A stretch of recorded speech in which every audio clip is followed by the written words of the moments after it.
अगर मैं दोनों चीज़ों का कंपैरिज़न आपके सामने रखूँ कि कॉम्प्लेक्स नंबर की आपने रियल फॉर्म मतलब स्टैंडर्ड फॉर्म देखी है एक्स प्लस आइटा वाई, और अगर मैं उसके कार्टेशियन फॉर्म के साथ उसे इंट्रोड्यूस करूँ तो एक अलग ही तरीके से आप कॉम्प्लेक्स नंबर को ऑब्जर्व या नोटिस करेंगे। मान लो ये एक आपका कॉम्प्लेक्स नंबर है एक्स प्लस आइटा वाई। आप इससे क्या समझते हो?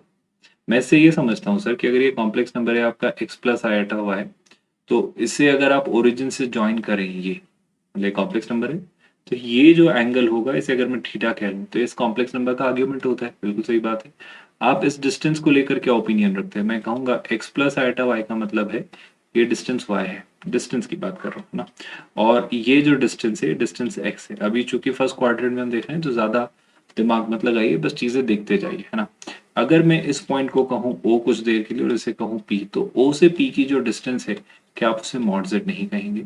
क्या आप उसे नहीं कहेंगे under root over X square plus Y square? यही मैं आपसे कहना चाहता हूँ। मतलब मैं आपसे दो तीन बातों पर विचार करने को कह, वो दो तीन बातें क्या है वो सुनिए। क्या मैं कह सकता हूँ कि जो कॉम्प्लेक्स नंबर z आप लिख रहे हैं x प्लस आयोटा वाई, उसी कॉम्प्लेक्स नंबर में x को एक अलग पर्सपेक्टिव से देखा जा सकता है। जैसे कॉम्प्लेक्स नंबर का जो मॉड्यूलस है मॉड z, उसे अगर मैं r से डिनोट करूं तो आपको नहीं लगता अगर एक वेक्टर r है तो उसका ये कंपोनेंट r cos थीटा और ये वाला कंपोनेंट r sin थीटा होगा? यानी x को टेक्निकली मैं r cos थीटा और y को मैं r sin थीटा से रिप्रेजेंट कर सकता हूँ। व्हाट इज द एडवांटेज और ब्यूटी ऑफ दिस? सुनिएगा, जो कॉम्प्लेक्स नंबर z अभी तक आपके लिए x प्लस आयोटा वाई हुआ करता था, आज वो r cos theta plus iota times r sin theta से रिप्रेजेंट किया जा रहा है। What is the significance of this? अगर आप गौर फरमाएं तो आप r को कॉमन ले लीजिए तो ये बच जाता है cos theta plus iota sin theta. That's exactly what I am trying to make you understand कि ये क्या है। This is nothing but the polar form. इस पोलर फॉर्म में r को आप याद करें, सो ये मॉड्यूलस ऑफ z था और ये हो जाता है cos theta plus iota sin theta. अब जो x प्लस आयोटा y आपके अभी तक चले आ रहे थे, उनकी जगह आपने कुछ और इंट्रोड्यूस कर दिया। कुछ और में क्या है, अगर मैं दोबारा याद दिलाऊं तो mod z is nothing but the modulus of the complex number z, and theta is nothing but the argument of the complex number z। मतलब मॉड्यूलस और आर्ग्यूमेंट की हेल्प से भी आप इस कॉम्प्लेक्स नंबर को रिप्रेजेंट कर सकते हैं। बस यही बात मैं आपको यहाँ पर समझाने की कोशिश कर रहा हूँ। क्या आपको याद है अगर z ये है तो आप z के कॉन्जुगेट को क्या लिखेंगे? वाजिब सी बात है, इमेजिनरी पार्ट का साइन चेंज हो जाता है, यानी उस केस में z का conjugate will be z times mod z times cos theta minus iota sine theta होगा। आई होप ये बेसिक सी कुछ लर्निंग्स हैं जो मैं आपसे डिस्कस करना चाह रहा हूँ। याद रखिएगा, ये जो थीटा है ये आपके आर्ग्यूमेंट की प्रिंसिपल वैल्यू है, अगर आप समझ पा रहे हैं कि मैं क्या आपसे कहना चाह रहा हूँ। एक और जरूरी बात स्टूडेंट्स, यूजुअली मतलब शॉर्ट में या कुछ बुक्स में या हम अपने कन्वीनियंस के लिए ये जो cos theta plus iota sine theta, इसको कुछ लोग सिस लिख देते हैं। सिस मतलब cos theta iota sine theta, right, और इसके साथ ब्रैकेट में वो जो एंगल है वो लिख देते हैं। So it doesn't matter much, आप जैसे भी लिखें, बस ये लर्निंग याद रखिएगा। कुछ चीजें और, जैसे बताओ अगर मैं आपसे कहूँ कि मान लो एक यूनिमॉड्यूलर कॉम्प्लेक्स नंबर है। एक कैसा कॉम्प्लेक्स नंबर है? यूनिमॉड्यूलर। यूनिमॉड्यूलर मतलब उस कॉम्प्लेक्स नंबर का मॉड कितना हो चुका है?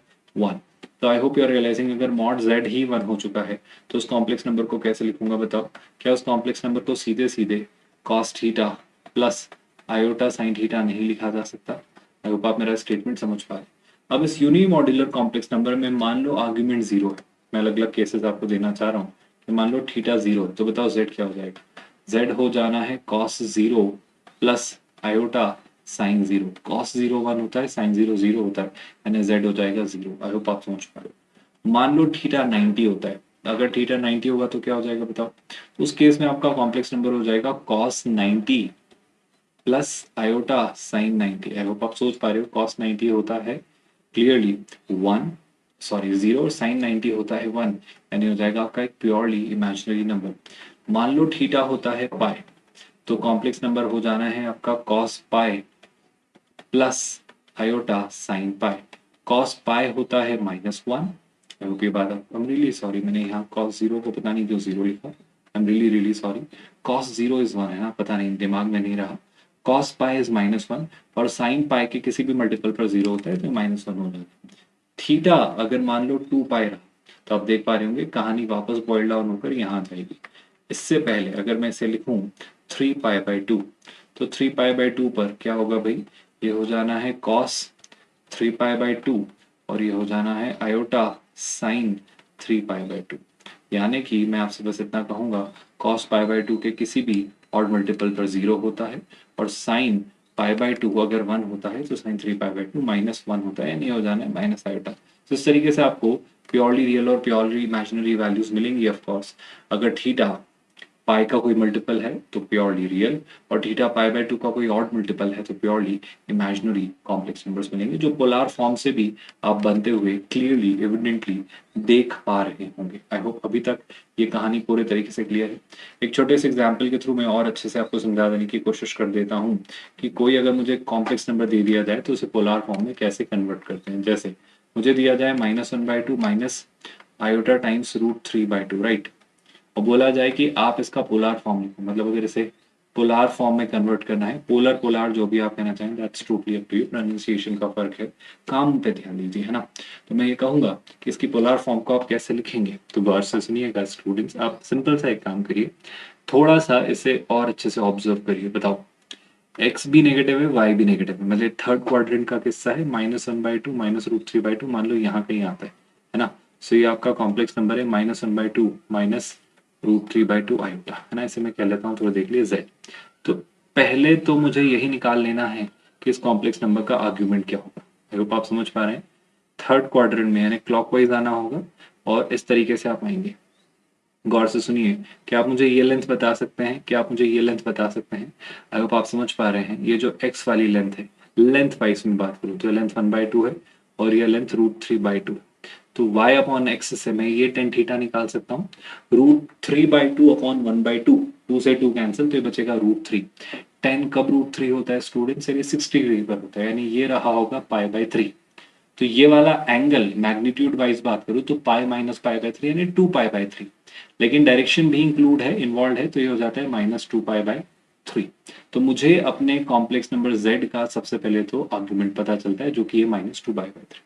I hope this part is very well understood by all of you. Now, the next task we have is आप इस कॉम्प्लेक्स नंबर का मॉड निकालिए। मॉड यानी ये डिस्टेंस, आई होप आप समझ पा रहे हैं। ये तो या तो इससे और इससे पाइथागोरस लगाकर निकाल लीजिए, या कॉमन सेंस से आप कह दीजिए मॉड जेड हमने सीखा है 1/2 का स्क्वायर 1/4, √3/2 का स्क्वायर 3/4।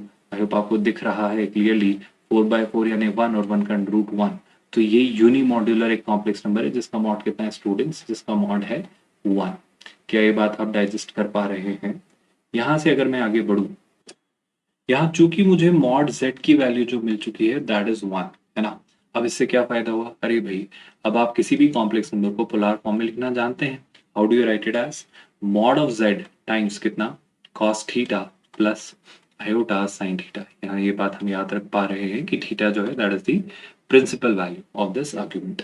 मॉड z यूनिमॉड्यूलर था तो क्लियरली हम जान पा रहे हैं ये 1 होने वाला है। cos थीटा यानी cos थीटा कितना आ रहा है स्टूडेंट्स, -2 पाई/3। सो cos ऑफ -2 पाई/3 plus iota times sine of -2 पाई/3। ऑल्दो ऐसा कोई ऑप्शन अगर आप दिख जाए तो आप इसे मार्क करके आंसर कह सकते हैं, और अगर आप इसे ट्रिगो से थोड़ा सिंप्लीफाई करना चाहें तो 1 तो 1 है, cos माइनस थीटा होता है cos थीटा, तो आप इसे लिख सकते हैं cos 2 पाई/3। साइन माइनस थीटा होता है माइनस साइन थीटा, तो हो जाता है माइनस आयोटा साइन 2 पाई/3। Well that is more specific and simpler answer.